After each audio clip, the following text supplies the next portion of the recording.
श्री रामचरितमानस पावन पाठ अयोध्या कांड दोहा संख्या 233 से 237 तक। वर्णन। भरत जी का चित्रकूट पहुंचना, भरतादि सबका आपस में मिलन एवं पिता मृत्यु का शोक। जय श्री राम। मातु मते मऊ मानि मोई जो कछु करई सुथोर, आगव गुण क्षमियादरई समुझ अपनी ओर।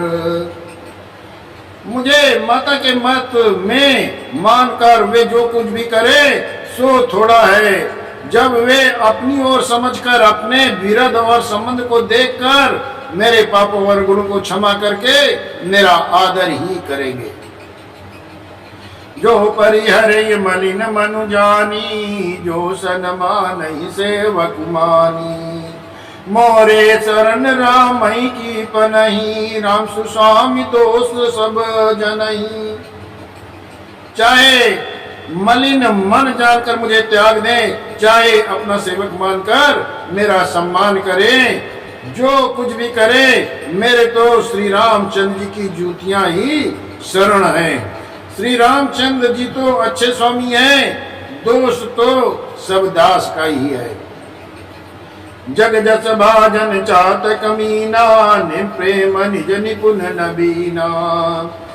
असमन गुणत चले मग जाता, सकुच स्नेह शिथिल सब गाता। जगत में यश के पात्र तो चातक और मछली हैं, जो अपने नेम और प्रेम को सदा नया बनाए रखने में निपुण हैं। ऐसा मन में सोचते हुए भरत जी मार्ग में चले जा रहे हैं। उनका सब अंग संकोच और प्रेम से विह्वल हो रहा है। फेरति मनो मात कृति खोरी, चलत भगति बल धीरज धोरी। जब समुझत रघुवीर सुबाऊ, तब पथ परत उताइल पाऊ। मात की हुई बुराई मानो उन्हें लौटाती है, पर धीरज की दूरी को धारण करने वाले भरत जी भक्त के बल पर चले जाते हैं। जब श्री रघुनाथ जी के स्वभाव को समझते हैं, स्मरण करते हैं, तब मार्ग में उनके पैर जल्दी जल्दी तेजी से पड़ने लगते हैं। भरत दशाते अवसर कैसी, जल प्रभा जल अलिगति जैसी। देखी भरत कर सोच सनेहू, बानिषाद ही समय विदेहू। उस समय भरत की दशा कैसी है, जैसे जल के प्रवाह में जल के भंवरे की गति होती है। भरत जी का सोच और प्रेम देखकर उस समय निषाद विदेह हो गए, देखी सुधबुध भूल गए। लगे हो न मंगल सगुन, सुनि गुनि ग्रहत निषादु। मिटई सोच हो हरसु, पुनि परिणाम विषादु। मंगल सगुन होने लगे, उन्हें सुनकर और विचार कर निषाद कहने लगा। सोच मिटेगा, हर्ष होगा, पर फिर अंत में दुख होगा। सेवक बचन सत्य सब जाने, आश्रम निकट जाई निहराने। भरत दीक बन शैल समाजू, मुदित क्षुदित जनु पाई सुनाजू। भरत ने सेवक ग्रह के सब वचन सत्य जाने और वे आश्रम के समीप जा पहुंचे। वहां वन और पर्वतों के समूहों को देखा तो भरत जी इतने आनंदित हुए मानो कोई भूखा अच्छा अन्न भोजन पा गया हो। इत भीत जन प्रजा सुखारी, त्रिविध ताप पीड़ित ग्रह मारी। जाय सुराज प्रदेश सुखारी, होई भरत गति तहि अनुहारी। जैसे ईति के भय से दुखी हुई और तीनों आध्यात्मिक, आदि दैविक और आदि भौतिक तापों तथा क्रूर ग्रहों और महामारियों से पीड़ित प्रजा किसी उत्तम देश और उत्तम राज्य में जाकर सुखी हो जाए। भरत जी की गति दशा ठीक उसी प्रकार हो रही है। अधिक जल बरसना, न बरसना, चूहों का उत्पात, टिड्डियां, तोते और दूसरे राजा की चढ़ाई, खेतों में बाधा देने वाले इन 6 उपद्रवों को ईति कहते हैं। राम बास बन संपत्ति भ्राजा, सुखी प्रजा जन पाई सुराजा, सचिव विराग विवेक नरेशु, विपिन सुहावन पावन देशु। श्री रामचंद्र के निवास से वन की संपत्ति ऐसी सुशोभित है मानो अच्छे राजा को पाकर प्रजा सुखी हो। सुहावना वन ही पवित्र देश है, विवेक उसका राजा है और वैराग्य मंत्री है। भट जमनियम शैल रजधानी, शांत सुमति सुच सुंदर रानी, सकल अंग संपन्न सुराऊ, रामचरण आश्रित चित चाऊ। यम अहिंसा सत्य अस्ते, ब्रह्मचर्य अपरिग्रह तथा नियम शौच संतोष तप स्वाध्याय और ईश्वर प्राणी ध्यान योद्धा है।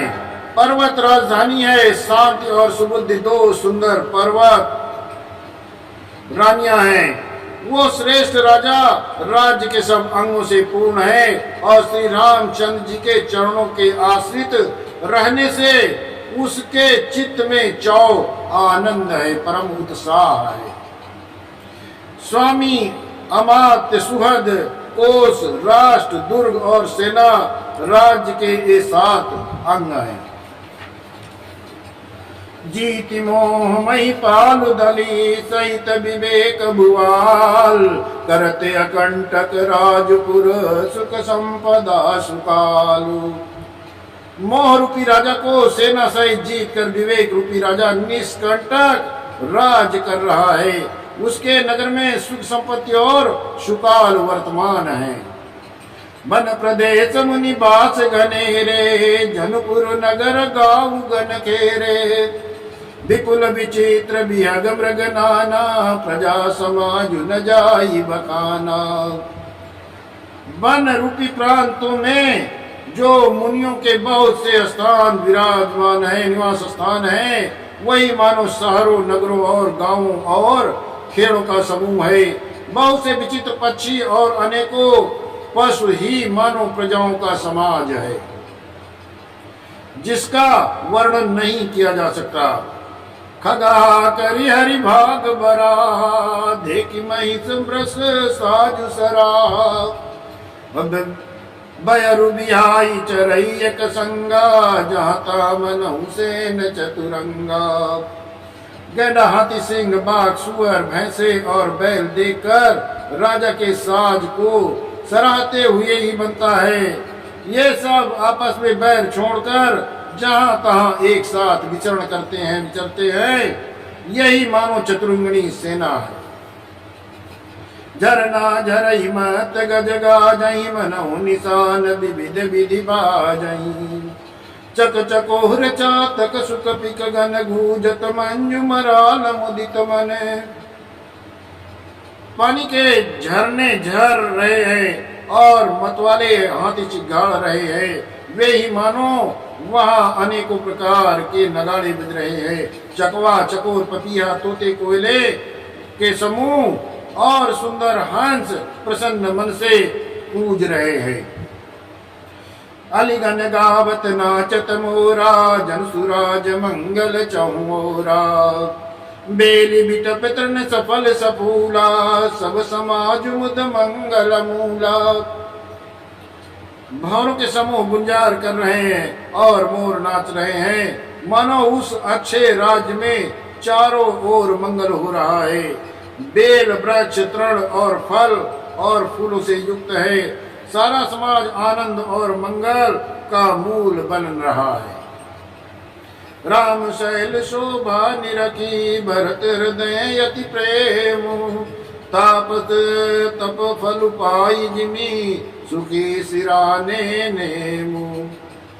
श्री रामचंद्र जी के पर्वत की शोभा देखकर भरत जी के हृदय में अत्यंत प्रेम हुआ।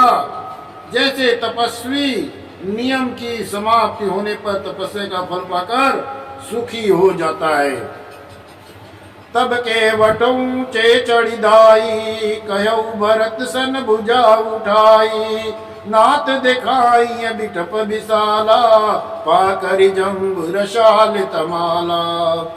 तब केवट दौड़ कर ऊंचे चढ़ गया और भुजा उठाकर भरत जी से कहने लगा, हे नाथ, ये जो पाकर जामुन और आम और तमाल के विशाल वृक्ष दिखाई देते हैं, जिन तरु बरन मद बट सोहा, मंजु विशाल देख मन मोहा, नील सगन पल्लो फल लाला, अबिरल छासु कद सब काला।